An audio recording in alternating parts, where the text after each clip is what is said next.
Nagaaf araarri waaqayyoon dhimma keessaniif haa baay'atu.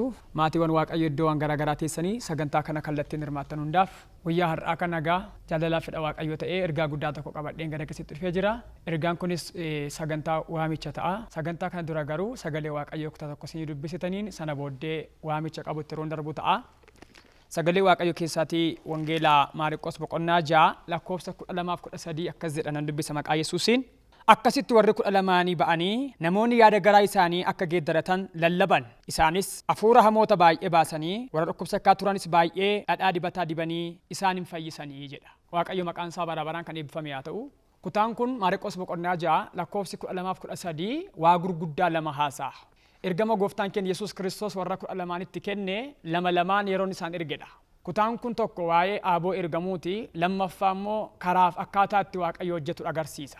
Aaboon kun kan kenname Kiristoos Yesuusitti amananii ijoollee waaqayyoo ta'uutiin kan ergamudha. Ni lammaffaan garuu aaboo argatan kana biratti ergama waaqayyo barbaadeef hojii wangeelaa akka isaan hojjetanidhaa fi filannoo karaa gooftaa keenya Yesuus Kiristoos warri 12 kun filamanii hojii hojjechuu waamamanidha. Maariqos boqonnaan 6 kun lakkoofsi 12 bartoonni warri 12 jedha lamaan ba'anii namootatti wangeela lallabanii yaada garaa isaanii geeddarachiisanidha. Inni kan biraan immoo namoota baay'ee dibata dibuudhaan hafuura hamoota keessaa baasuun dhukkubsataa baay'ee fayyisaniidha. Dhaquun isaanii aaboo waaqayyo kennee fi ergama wangeelaa yoo ta'e humni isaan ittiin fayyisan, aangoo isaan ittiin fayyisanii aaboo isa Yesuus Kiristoos biraa argatanidha. Egaa namni tokko lafaa ka'ee hojii hojjechuu hin danda'u. Keessumaa hojii hafuuraa. Hojiin hafuuraa dhimma hafuuraati, waan hafuuraan hojjetama. Kanaaf waa'ee hafuuraa malee hojii hafuuraa hojjechuun hin danda'amu. Humna hafuuraa malee aangoo hafuura qulqulluu agarsiisuun hin danda'amu. Biyya lafaa kana irratti hafuurri lama akka jiru beekamaadha. Hafuurri seexanaa, hafuurri waaqayyoo akka jiru. Hafuura waaqayyoo isaa humnaaf aaboodhaan bara bartoota bara ergamoota hojjechaa ture. Har'as warra Yesuus Kiristoos ilma waaqayyootti amananii ergaaf ergama kana fudhatanii hojjetan wajjin hafuurri kun hin hojjeta. Bara bartootaa gooftaan keenya Yesuus Kiristoos bara yeroo isaan erge biyya lafaa guutummaatti ba'anii akka isaan wangeela lallabaniidhaaf aaboo isaanii kenneera. Ba'anii hojii wangeelaa hojjechaa yeroo turan hafuura hamoota baay'ee baasaa turan. Hafuura qulqulluutiin hafuura hamaa baasani. Inni kan biraan immoo dibata dibaniidha. Namoota baay'ee dhukkubatti fayyisaniidha.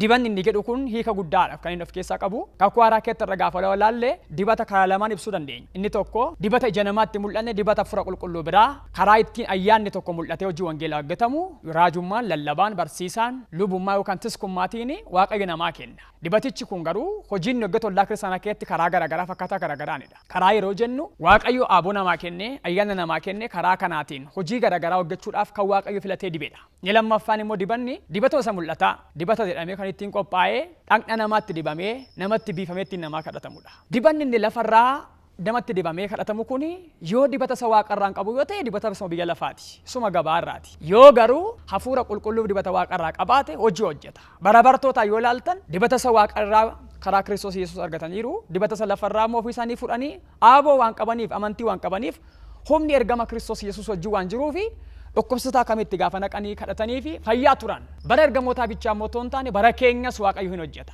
Bara koos bara kees waaqayyo hin hojjeta. Garuu waaqayyo hojjechuu kan danda'u nama amaneef nama aman irrattidha. Karaa nama amanee fi nama amaneef hojjeta waaqayyo. Yoo amanee sirra si hojjedhe waaqayyo karaa koo si hojjechuu danda'a. Yoo amanteen harkaa fudhatte wanta waaqayyo hojjetu hojjechuu danda'a. Hojjechuufis hojjechiifachuufis amantiin baay'ee barbaachisaadha. Egaa kanaaf gara waamicha kootti yoon deebi'ee waldaan kee waldaan agarsiistuu mootummaa waaqayyoo magaalaa Amboo kaampaasii Haacaaluu Hundeessaa fuulduratti argamtu yeroowwan garaagaraa sagantaa dinqisiisoo ajaa'ibsiisoo baay'een ta'aa turaniiru. Beetelee yeroo dheeraa konfireensii akkuma kana sagantaalee adda addaa ta'anii guyyaadhaa gara guyyaatti irree waaqayyo mul'atee namoota baay'ee gargaaraa jira. Kanaaf iyyuu guyyaa fuuldura keenya gaafa 21 ji'a 7 bara 2017 jechuudha sanbata guddaa fuuldura keenya sagantaa addaa qabannee jirra. Sagantaan kun ganama yeroo wangeela lallabne akkuma bartootaa Maariqos boqonnaa lakkoofsa 12 dhageenya yeroo yaada garaa geeddarannaa, yeroo fayyinaa, yeroo hiikamsaa yeroo nu ta'udha. Inni waaree booddee garuu pireedii lammaffaan nama tokko tokkoof yeroo dibataan kadhannudha. Dibata gaafa jennu isa akkasumaan otoo hin ta'in dibataan kadhannee fi kan okkolan diriiranii harki isaanii kan hin hojjenne, miilli kan hin hojjenne, qaamni gar tokkoon kan hin hojjenne, dhukkuba dhalootaarraa kan fayyan, maseenummaarraa kan hiikaman, kan eebbifaman, waaqayyoo eebba dhokkataa mul'atan kan isaan eebbise lakkoofsan qaban.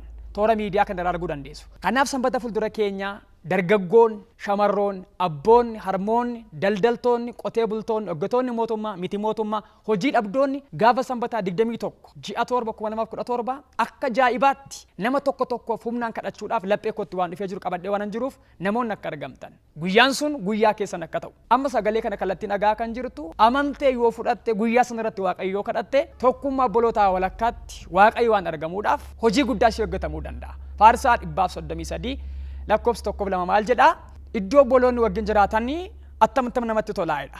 Wal wajjin jiraachuun obboloota attamatti gaariidha. Achitti Waaqayyo jedha eebbaaf jireenya dabarre abboomeedha. Jireenyi eebbi tokkummaa keessa jira. Maatewos 18:18 maal jedhaa? Lafa sin maqaa koof jettanii 2-3 ta'anii walitti qabamtan anis walakkaatan argamaadha. Argamuu Waaqayyoo obboloota wajjin hin ta'a jechuudha. Kanaaf sagantaa kanarratti argamtanii hirmaattu eebba kana akka taatan. Dhufuu keetiin wanti ta'u jira, wanti sii ta'u jira. Argamuu keetiin wanti ta'u jira, wanti sii ta'u jira. Kanaaf iddoowwan garaagaraa kan teessan baadiyaa, magaala, naannoo magaalaa bakka kan argamtan hundi keessan magaalaan bakka kan jiraattan argama hirmaattu eebba kana taasisan hin kenna. Eebbifamaa 21 ji'a 7 2017 waldaa agarsiistuu mootummaa Waaqayyoo kaampaasii Haacaaluu Hundeessaa fuulduratti sagantaan addaa qophaa'ee waan jiruuf ofii koos tajaajiltoota waldaa keenya dabalatee keessummoota Waaqayyoo kennu wajjiniin hin tajaajilamna hin tajaajilla hidhaa warra hidhamanii Iyyesuusin hiika. Eebbifamaa afaa jiraadhaa guyyaa sana wal agarree hirmaattu eebbicha akka ta'an hunda keenya Waaqayyoo gargaaru. Ameen.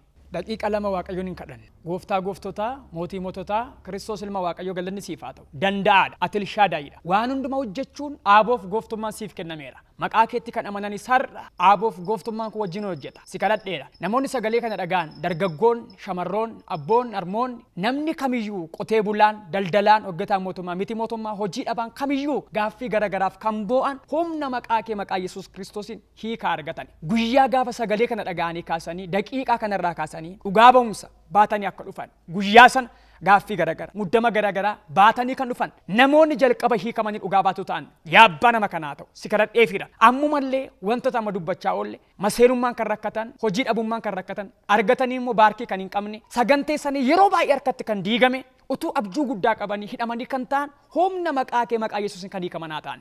Namnamma akka qaldiif akka taphaatti sagalee kana dhaggeeffachaa jiru humna maqaa Yesuus Kiristoosiin milikkita moo'ichaa haa argu. Ofiisaaf maatiisaaf moo'ichaa argu.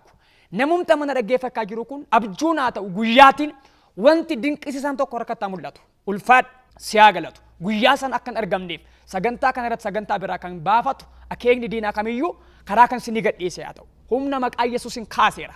Karaa keessan daandiin keessan abiddaan kan qulleeffame haa ta'u. Moo'icha argadhaa. Afurri qulqulluun bara kana keessa namoota baay'ee irraa keessatti dadhabee rafee kan jiru si keessaa garuu humnaan dammaqee haa ga'u. Barichi amaadha. Yeroon kun hafuuraan malee hin danda'amu. Hafuurri qulqulluu irra qabee moo'icha siif haa kennu. Moo'adhu adda argadhu maqaa Yesuusin. Ameen.